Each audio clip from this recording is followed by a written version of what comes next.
And now, from the city that never sleeps, the Stevie Mack Show!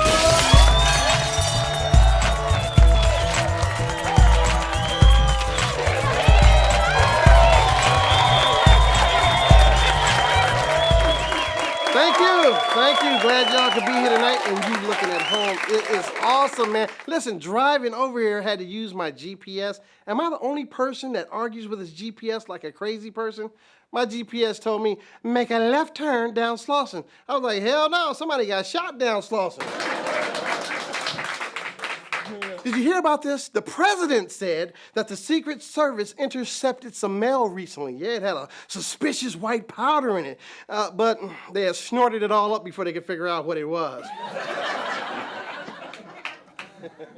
Listen, we're going to have a dynamic show for you, as we always do here on the Stevie Mack Show. Stay tuned.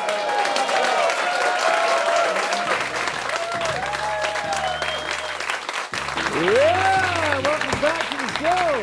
We've been having a fantastic time here on the Stevie Mack Show, and you know, a lot of people are up in arms about the airport screening techniques of the TSA officers. In fact, those X-ray machines that they've been using, they had to switch out and get some new X-ray machines because the ones that they had right now was seeing through everybody's everything, and people wasn't liking that. I know I wouldn't. I was showing up at the airport butt naked, wearing nothing but flip-flops.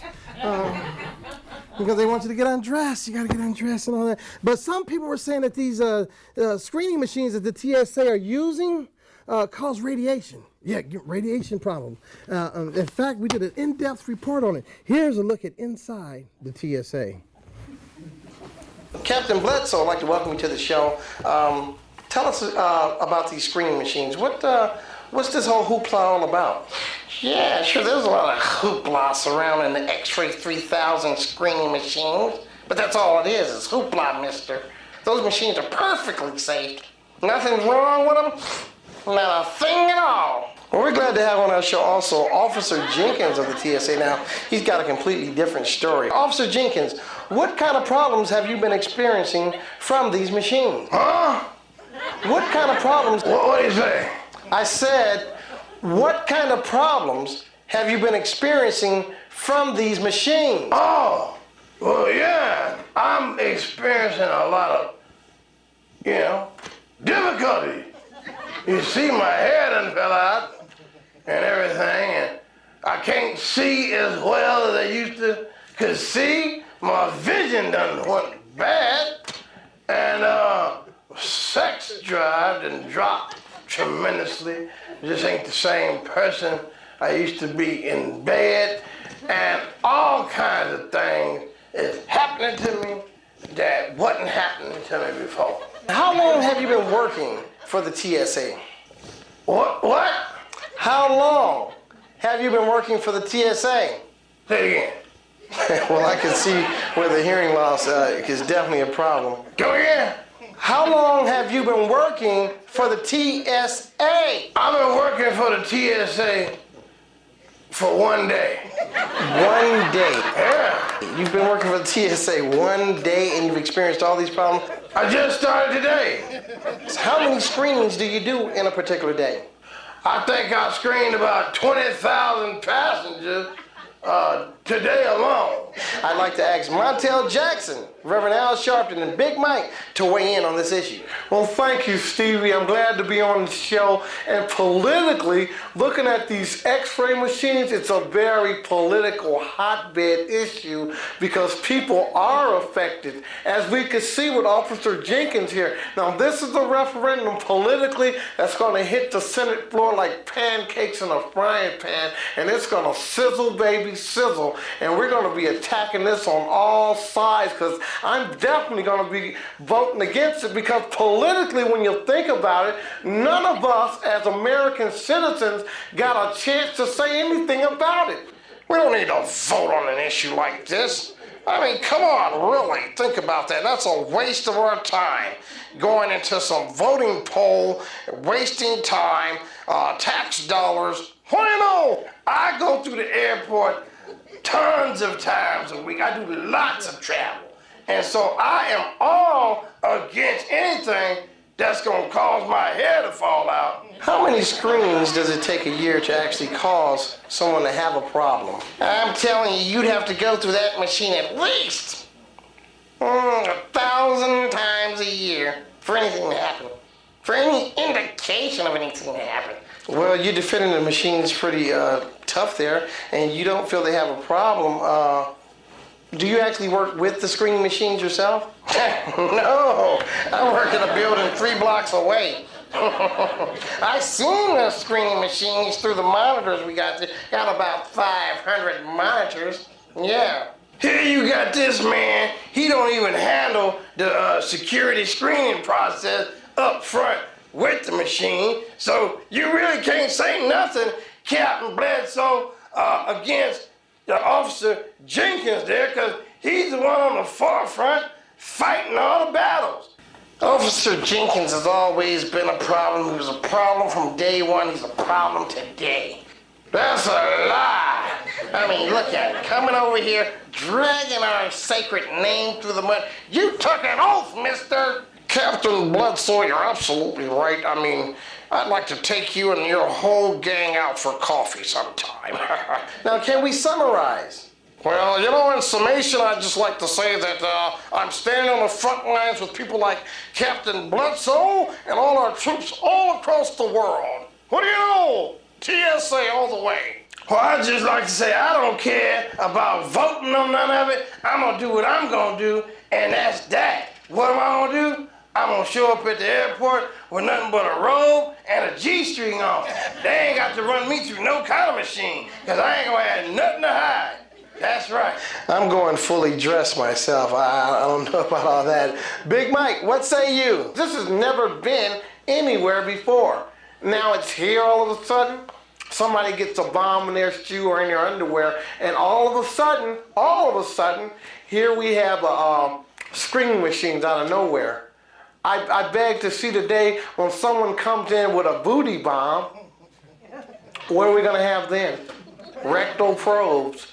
Thank you for tuning in to another exciting edition of Stevie Mack and ITV. We'd like to thank our guests on the show, Captain Bledsoe, Officer Jenkins. We'd like to thank TSA, the Homeland Security, Los Angeles International Airport, and of course our political pundits, Montel Jackson, the Reverend Al Sharpton, Big Mike. Be sure and check out Stevie Mack Radio at blogtalkradio.com/comedian Stevie Mack. And remember, the world is watching.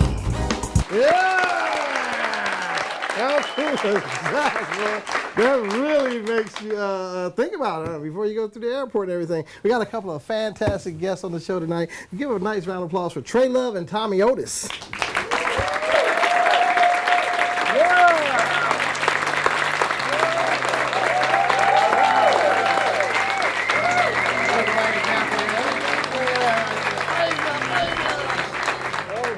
Tommy Otis, you're a New Yorker? Yes, I am. I'm a New Yorker. Is it true our New Yorkers really uptight? Who told you that?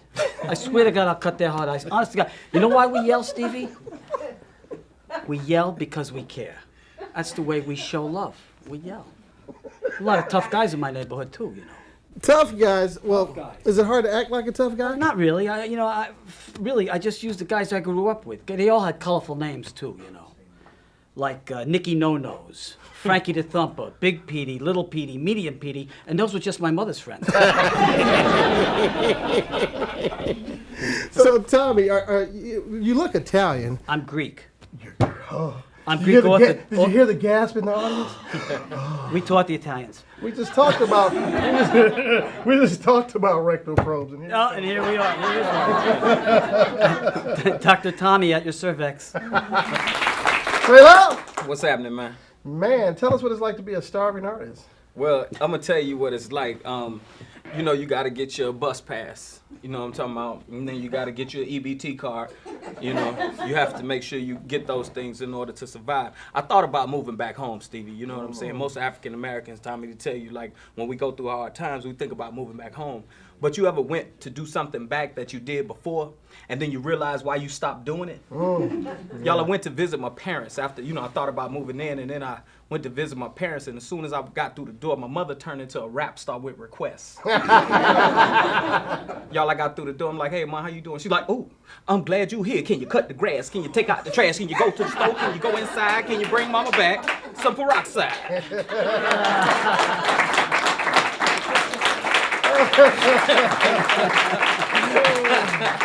Well, living at mama's house, man, you can't have girls in and out like you can in your own apartment. But you like women that work out, right? Yeah, man. Hey, Stevie, I'm really into women that work out, bigger women, like thicker women, because, like, I like a woman that can handle me. In more ways than one.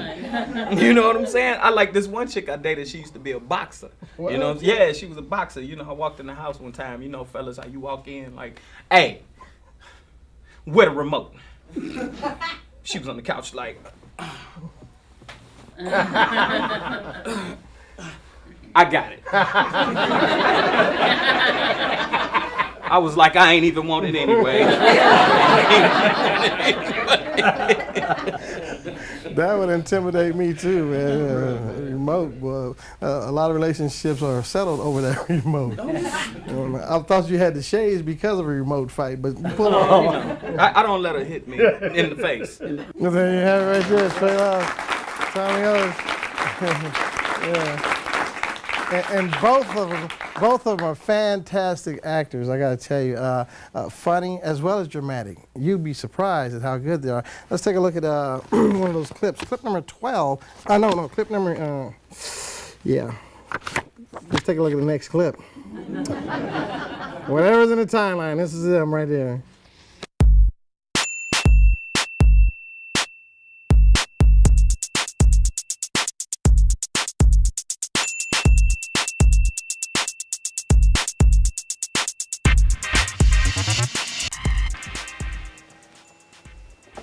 I know you didn't take the money, but you asked for it. And in my book, that's a commitment. A perfect disguise is what you said this was. I mean, it is. Apparently not. He recognized me, man. Look, we gotta leave town. No, you gotta leave town.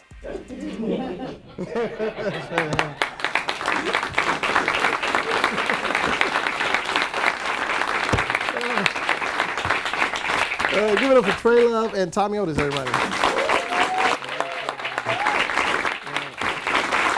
As you know, I'm a big fan of music. In fact, I love jazz music as well. DDB, you like jazz music? Absolutely, positively, 100%. Well, you like it a lot, huh? Exactly. Well, you're gonna love this guy. Russel Blake has toured all over the world playing with many jazz greats. Russel Blake is here? He's here tonight. Actually? In Irvine. Oh, you got to be kidding. No. Oh my God. Oh my God. Ladies and gentlemen, give it up for jazz bassist Russel Blake.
restart another song. Russell makes you think it's over.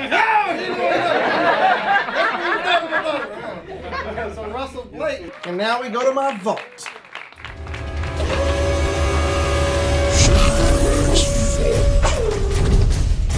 Police brutality is a serious issue and excessive force is a serious issue, and all across the nation people are crying out against it. And so on today's show, here we have you, our guest Willie Lumpkins, also known to your friends as Willie Lump Lump. So tell us, what happened on the night in question? Well, you know, I was standing on the corner that night, and I was about to jaywalk. All of a sudden, all hell broke loose. I got hit across the head a couple of times. Had a foot in my ass. I don't know where that came from. Wrestled down and beat up real bad, but you know, that's what happens when you almost jaywalk. What can I say? You know, this is me. This is how I feel. That the police got to do their job, and I mean, you know, they did a job on me, as you can see, and I don't think it was a crime to do what they did to me, because I was about to commit a crime. Who knows what that could have led to? That could have led me down a road of ill repute, and I could be a terrible person if they hadn't done what they done. In fact, I thank the police for what they did to me. They did for me. They did for me, yeah. I mean, I gotta get my tooth fixed. But, and this fix. Of course, this fix, my ribs. But they really did me a service. They helped me out. Young man, I say this from the bottom of my heart, and I mean this. You delusional. You think the police meant you some good when they did what they did? You must be suffering from a brain tumor or a concussion by the look of that knot on your head. I can see what you thinking through that knot. Ain't no way the police did you no good, son. Take it from me. They was wrong for doing that. It's two left shoes. Your family is right. Listen to what your family is telling you. They're not telling you wrong. Because you got some misconceptions about this whole thing. He knows I was doing what I was supposed to do. I'm just doing my job. I am to serve and protect. And if I can't serve and protect with extreme prejudice and force, I may as well not even be out there. Stand in the line. I'm standing in the line. I'm standing in the line. Sergeant Billy Clubber, welcome to the show. And we beg to question how police tactics are handled. I mean, how are you trained to handle people who are mere jaywalking or attempted jaywalking suspects? Well, all I want to say is thank you for having me on the show. And when it comes to the activities that occurred on that particular night in question, the suspect was in violation of attempted jaywalking. Let me get this straight. You got a 911 call for someone suspected of attempted jaywalking? Yes, I did indeed receive a 911 call about a suspect about to jaywalk. We went to the situation and handled it the way it's supposed to be handled by the police department. Our political analyst, Big Mike, weigh in on this issue. Well, the officer is wrong, basically, because this is a very politically charged situation. See, when that young man was not read his Miranda rights, they violated his constitutional rights. And this is very, very, very political. I'm talking Penal Code Section C, subsection D-5 political. This goes all the way to the Supreme Court. So, yeah, I think that the police was wrong, the young man was right, but he's wrong in terms of not wanting to press a lawsuit. You've got a really good, hot political lawsuit going here and can cause some real damage with the local police department. I've seen a lot of cases where someone just kept on abusing the officer by hitting him in the billy club with his face. Those are rare cases, but they happen. This is ridiculous. I mean, this young man's rights have been violated.